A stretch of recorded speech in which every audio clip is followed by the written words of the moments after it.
I'm going to tell you everything that you need to know to win every single match in Power League. Well, maybe not every single match, but you get the idea. Hello, fellow brawlers. I'm KairosTime, and it is time to brawl. I want to start out this video by letting you guys know that this video is a very special video. I have been thinking about certain aspects about Brawl Stars and the theory behind creating different team compositions and countering your enemy for a long time. Up until now, the biggest strategy was pretty much play the brawler that is good for the map and mode that you feel comfortable playing and hope that your enemy team doesn't counter you. Or if you're like some people, just play the brawlers you have quests for, even if they're not good on that map and mode. But now that Power League is coming to Brawl Stars, there are some really cool theories that if you understand, you will win more matches in Power League. So I'm gonna start with some really quick and simple tips that are gonna give everybody an advantage in Power League, and then we'll work our way up to the more complicated strategies. And I promise that if you take the time to understand everything I cover in this video and use it when you play in Power League, you will win more matches. But before we get into that, I wanted to give a huge thank you to Infinity Kingdom for sponsoring this video. Infinity Kingdom is a massive online strategy game where the goal is to try and occupy as many cities on a huge map as possible. And if you want a real challenge, you can try and take over the largest city in the game, the World Heart. I'm not ready for that yet. So I'm gonna try and lay siege on this guy instead, and if I lose, I have to eat this crazy sour candy. I don't even think you can call this candy because of how sour this is. So I've sent my troops over to his, and if I can take him out, then of course I'm gonna have ultimate glory. Okay, so they are currently trying to take him out.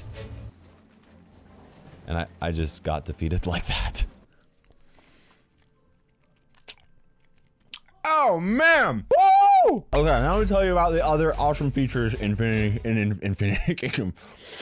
Oh, that is sour. There are 7 elements in the game, each with their own strengths and weaknesses. And not only does a dragon come fight with you, but you also have several immortal champions come fight with you as well. I'm gonna summon 10 of them, and if I don't get an epic one, well, you guys know the deal.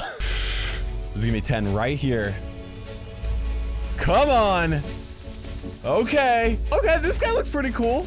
I don't think he's an epic. John Henry, an elite immortal. You're epic in my heart.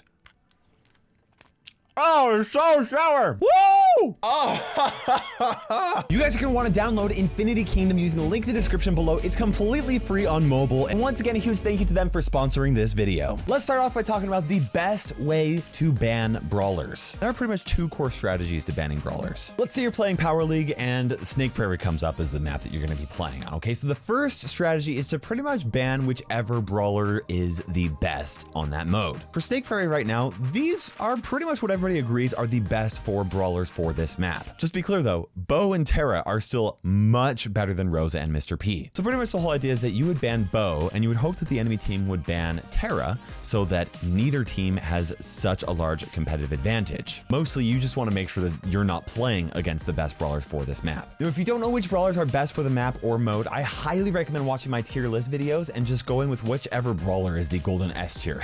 The last version of the tier list is pretty good with the new meta, but I'll be updating it soon because there have been some changes, so make sure you guys subscribe for that. Now let's go over the example of the second strategy. The best brawlers are exactly the same. That's not changing at all. And this strategy is actually to ban a brawler that's not necessarily the best for the mode, but is one of the better brawlers for it. This is a really solid strategy only if your team won the coin toss so that your team gets first pick of the brawlers. In this case, because your team got first pick, you would then be able to choose Bo, which is going to give a huge advantage to your team over the enemy team. And if they would have banned Bo, then you would have picked Terra, and Terra is still way better than both Rosa and Mr. P. Now, if you're playing with randoms, there's a good chance that they might not pick Bo in this case, which would be really unfortunate, so keep this in mind. Now, this brings me to my next really solid tip, and that is to pre-select your brawlers as soon as possible for 2 reasons. Now, if you get first pick, which you'll know because you'll have the big next underneath your name, you want your team captain to know which brawler you want to play before they ban, so that they don't ban the brawler that you want to play. The second reason why you want to pre-select the brawler you want to play, even if you don't have first pick is because the pick order is a snake format. This means that other than the first and the last pick, your team will get 2 picks in a row. Some brawlers work really well together, like Nani and Bo in Bounty,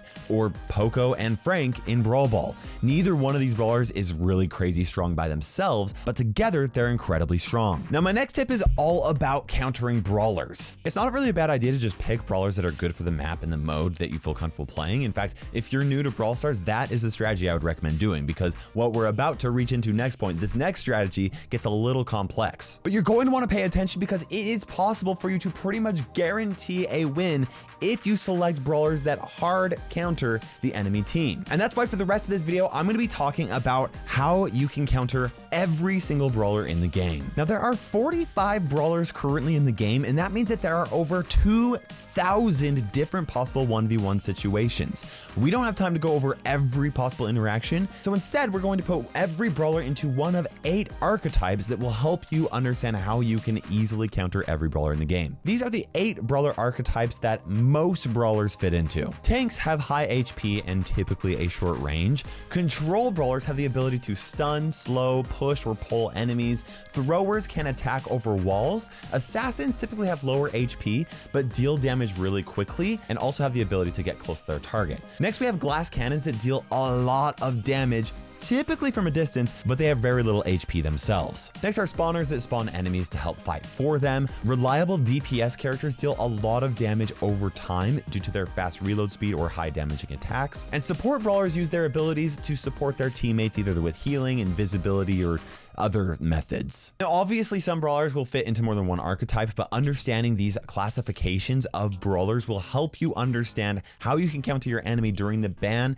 and pick phase for Power League. Because guess what? These brawler archetypes are weak versus others and strong against others, and having a really good understanding of all of these archetypes will help you pick the right brawlers to counter your enemy. First up, we have the tank archetype. Reminder, high HP brawlers, typically short range, takes a lot of damage to take them out, and they tend to be weak against control type brawlers. The reason why tank brawlers struggle against control brawlers is because they get slowed, stunned, and pretty much can't do anything to get up to those control brawlers. This is kind of a general guideline, and there are exceptions, like Bo isn't actually that great against stopping tanks because he requires his correct star power and they have to walk over his mines, but you guys kind of get the idea. Also, reliable DPS brawlers. These are brawlers that are able to deal a lot of damage consistently over a long period of time, and the fact that they have a fast reload speed means that they're able to eat through the tank's health. Now, next we also have a few anti-tank brawlers. Anti-tank isn't really a brawler archetype, but Colette and Shelly do have certain characteristics that make them pretty good against tanks. Next, we have the control brawler archetype. Now, control brawlers take a while to charge up their supers. They typically require a lot of hits, and because of that, thrower brawlers do a pretty good job at countering them. Throwers hide behind walls. They're able to dodge the control archetype brawlers by using the terrain to their advantage, and it makes it really difficult for control brawlers to charge up their super to take them out.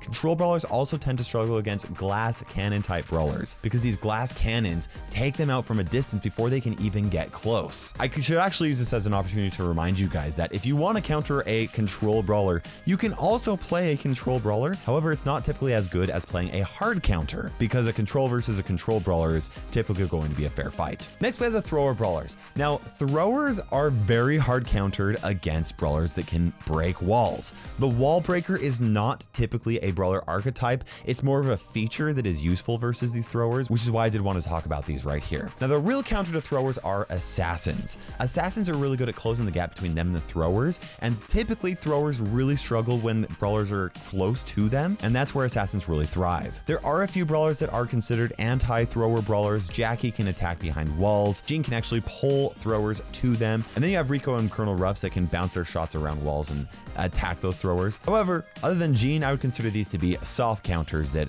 are a little bit stronger, but not as good as assassins at countering these throwers. Speaking of assassins, that's our next archetype. Now, assassins typically do a lot of damage really quickly, but they have slow reload speeds, which means that they tend to really struggle against tanks. And the reason why is because tanks have so much HP that these assassins typically can't reload their ammo fast enough to deal with those tanks. Also, both of them are close range brawlers, which means that the tanks have the home field advantage, being able able to deal a lot of damage with their typically faster reload speeds. Now, assassins also tend to struggle against control brawlers. And the reason why is because these control brawlers will typically be able to charge up their super really quickly, even when these assassins jump on them. And that gives the control brawlers a really good opportunity to finish the assassins off. Not as hard of a counter as the tanks are against the assassins, but it can work. And I did want to mention Shelly.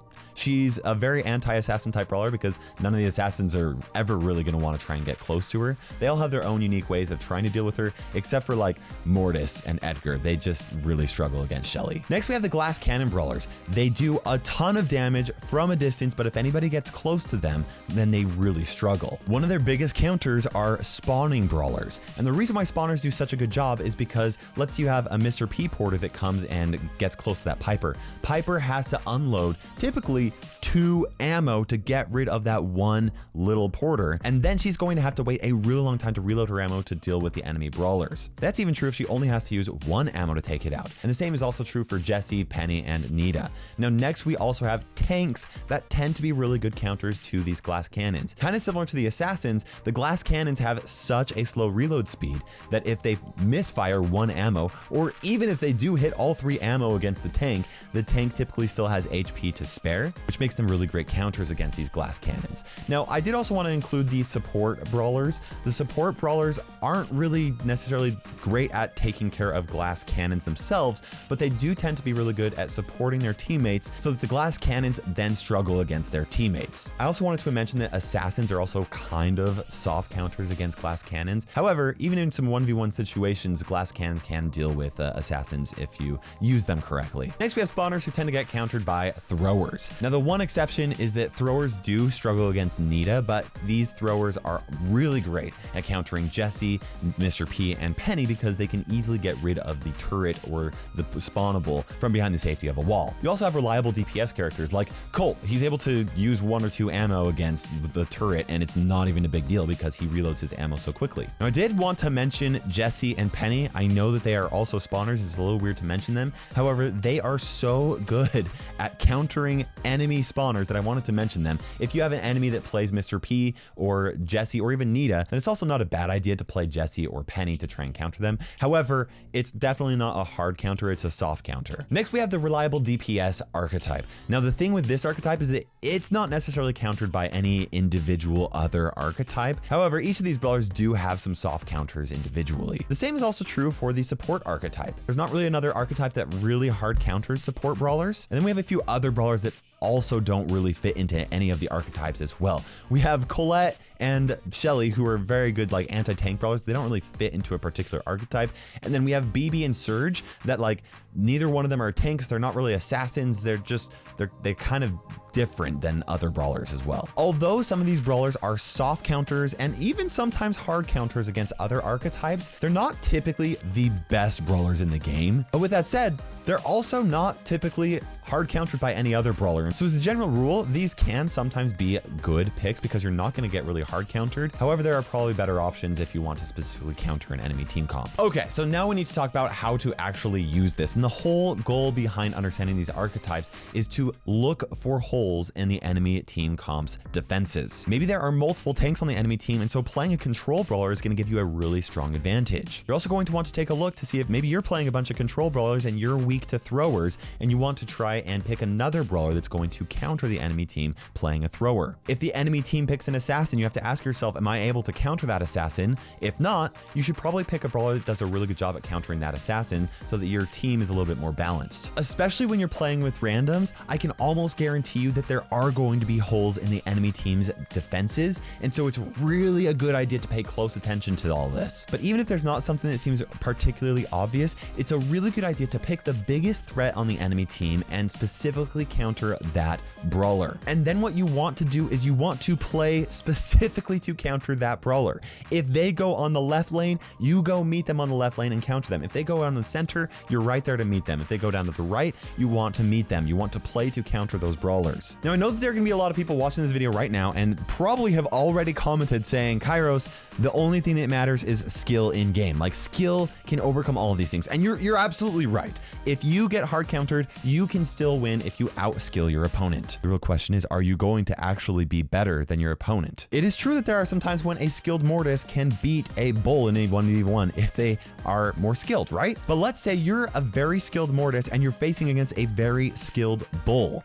Well, 9 times out of 10, you're going to lose. But the bull is going to lose 9 times out of 10 against a Spike. And Spike is going to lose 9 times out of 10 against a skilled Piper on an open range map. In-game skill absolutely is the most important factor with who will win. But in Power League, you will very likely be matched up against enemies that have a similar amount of skill to you because of how the whole league system works. And that is why the ban and pick phase leading up to the match is just as important, maybe even more important than in-game skill. And that is exactly why I'm so excited about Power League. I have been playing it a ton, even in the developer build, which I don't normally like play the developer builds before updates very much because I'm like, it's not my main account, but I've been playing it so much against a bunch of other content creators, and that ban and pick phase is incredibly important. There are straight up times when you can win a match before you even play the enemy team because of how you pick and ban brawlers. Hopefully you guys enjoyed this video. If you did, make sure you subscribe and use code Kairos in the Brawl Stars shop. There's also some videos over here